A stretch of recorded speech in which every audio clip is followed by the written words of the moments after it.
Now, bear in mind, folks, this is IGN interviewing Matrix 4 director Lily Wachowski. And I'll give you some comments just after. I'm just going to play like the first few opening bars of this. It's pretty funny.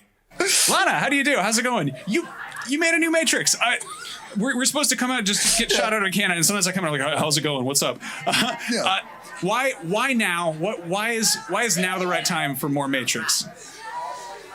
Whoa. Oh, okay. Yeah, you just come out and get to like ask the gigantic question that is like, oh my God. Oh, come on, Lana Wachowski, please. How long have you been doing this for? Honestly, these Hollywood types, folks, where they just stand there trying to look amazed, trying to look dazzled by the lights, being pretentious. Oh, Hollywood types are so annoying these days. They never used to be this annoying back in my day, but what is going on? What are you taking? Is it the blue or the red pill, Lana Wachowski? I don't get it. Anyway, let's just carry on with this video. it wasn't planned. It was not orchestrated in any way. Yeah, and that's where I should probably hit the pause button, because you wonder why Lana Wachowski's returned for this franchise and not their sibling, Lily Wachowski, because I guess they came to a disagreement. This wasn't really a great idea.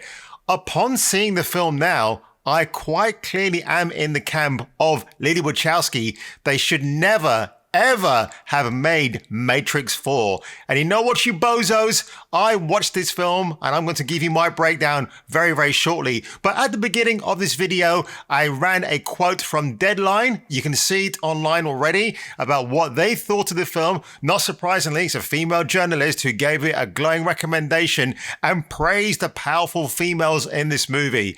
Yep. I'm going to drop spoilers in this. The spoilers are frequently hilarious, bad, and, well, I can't say any more than that. So let's roll the opening titles and get on with this review.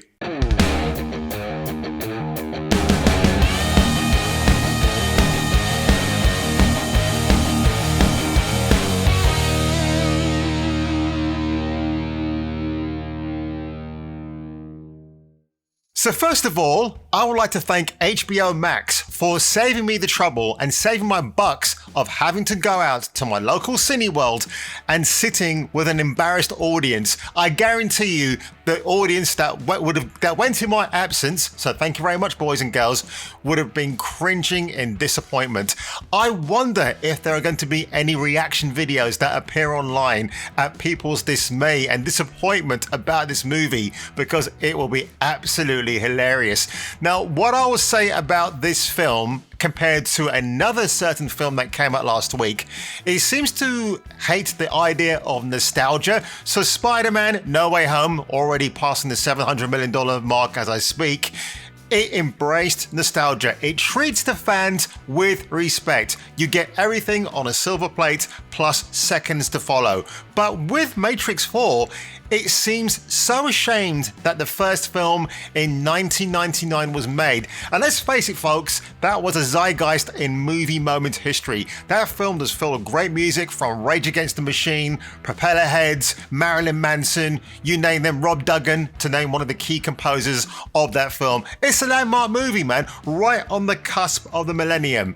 And then, 20 odd years later, we get this entry. Now, I don't mind the sequels as much. They're more convoluted than ever, but the rule is, once you've got lightning in a bottle, don't try to create it, Hollywood, because you just can't do it. And Keanu Reeves, sad Keanu Reeves. You know what? He tried his best in his film, but this is honestly one of his worst performances. I would call it the second worst performance in Keanu Reeves after Bill and Ted Face the Music. It is really quite that dreadful. Carrie-Anne Moss, well, she still looks great as Trinity, but she has less screen time until it is needed. Of course, that's what's going to happen. So we don't really see much of Trinity until like the last 2/3 of the movie. Both stars look great, but they look tired and haggard. They don't really want to be here. It's like they're giving out the sympathy coins to the Wachowski sister that wants to make this movie. Now, when I hear Lily Wachowski's defense of this movie, I'll even play this dialogue now. This pretty much sums up what The Matrix Resurrections is is all about. Obviously, The Matrix is about Transpolitics. Crypto-fascism. It's a metaphor. Of capitalist exploitation. Now, are there any shining stars in this film? Well, Jessica Henwick, you know, I've been a bit of a lover of hers since her days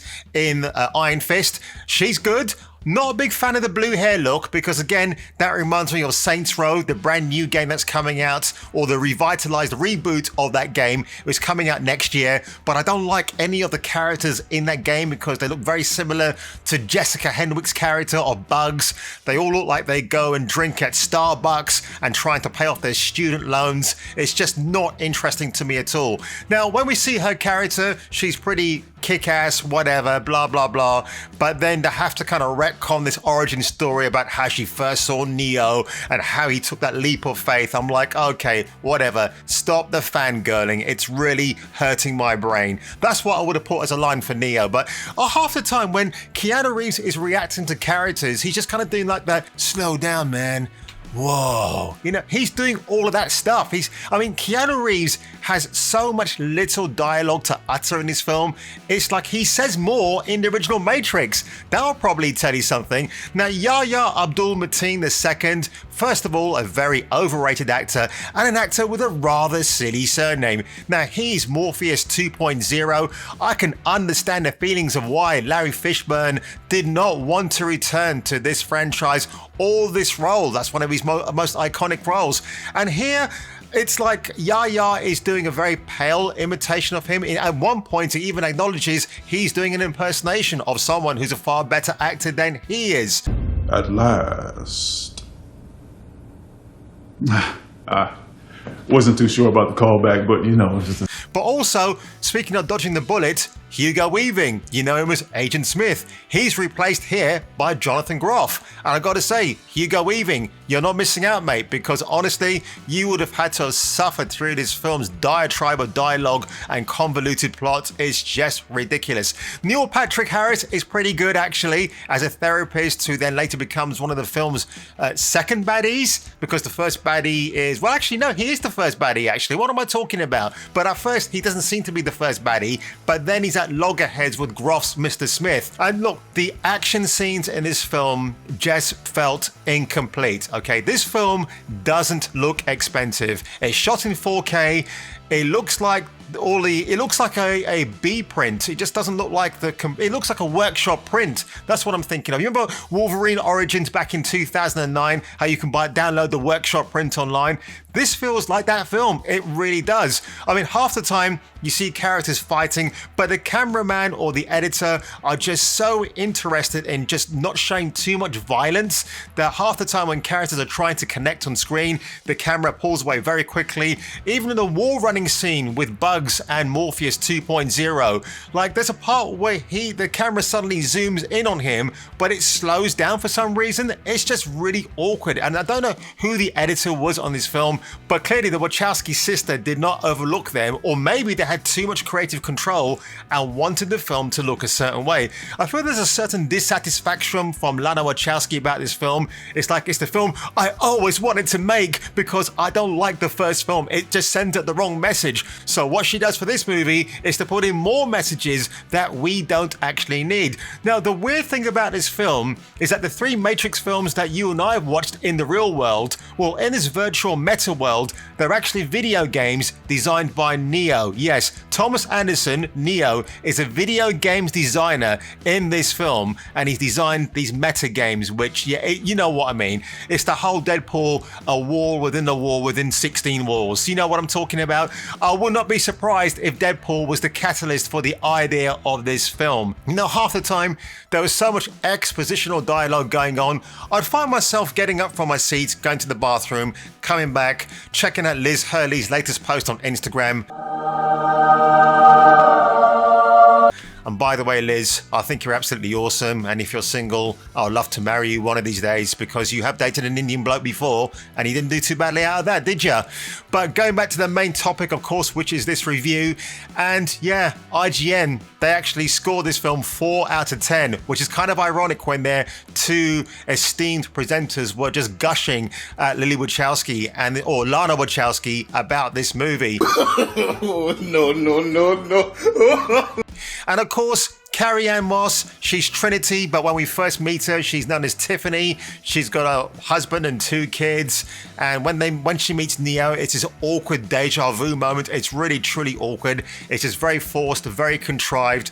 But later on, when it's revealed she is Trinity, and oh, she's not just Trinity, folks. She is the one. So forget the fact that Neo in 1999 is the one. He's the one they were waiting for. Nope, you can't have a white male anymore becoming the one. You got to reverse that now. You got to give it to the lady. Are you doing this? Bye. Delusion. Convince yourself. Yep. Round of applause. She's so amazing. Wow. So, I mean, I couldn't stop gushing. I really couldn't. It was just a really awkward moment, but I loved it so much.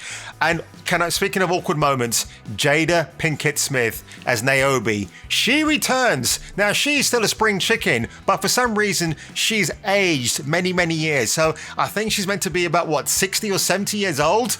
But they plastered on all this old makeup on her, and it just looked utterly ridiculous. She's putting on this old person's voice, and there's just no gravitas, nothing to it. I had to give her props for trying her best, but honestly, she was not fooling anybody. And Priyanka Chopra, what on earth was she doing in this film? It's a callback to, I think, the second Matrix movie, where an Asian girl is standing over Neo, and that's meant to be her apparently, and she just utters a few lines about how her parents were vanquished, and now she wants revenge, and it's just like, you know what, Chopra, you're married to a Jonas Brothers, accept that and move on.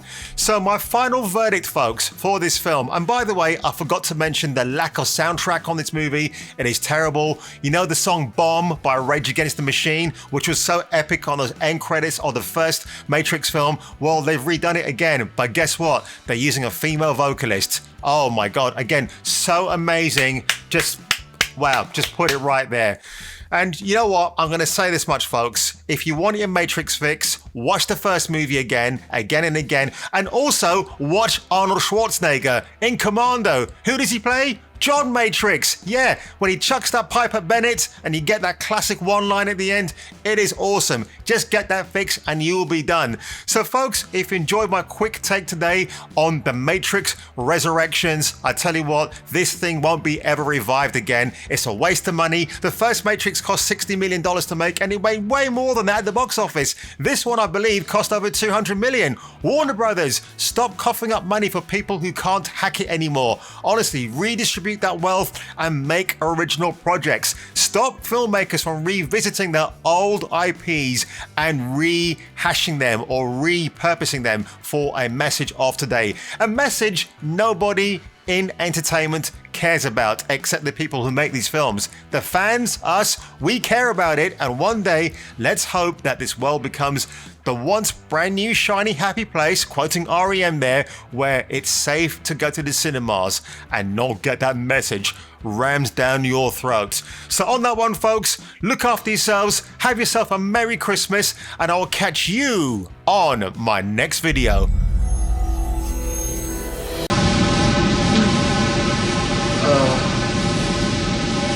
Let off some steam, Bennett.